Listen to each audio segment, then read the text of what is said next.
Welcome. In this step-by-step guide, I'll show you exactly how to buy a game on Steam, even if you've never used it before. First, open Steam on your computer or go to the Steam website in your browser. Once you're logged in, you'll land on the store page. Here you can browse for games in several ways. You can use the search bar at the top right if you already know the name of the game you want. Or explore the categories menu to browse by genre like action, strategy, or RPG.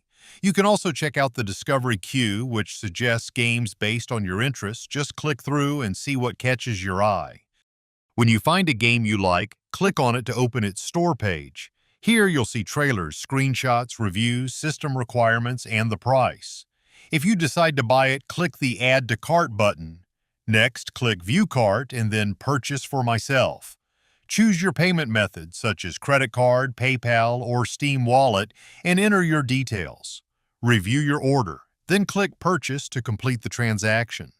Once the purchase is successful, the game will be added to your library.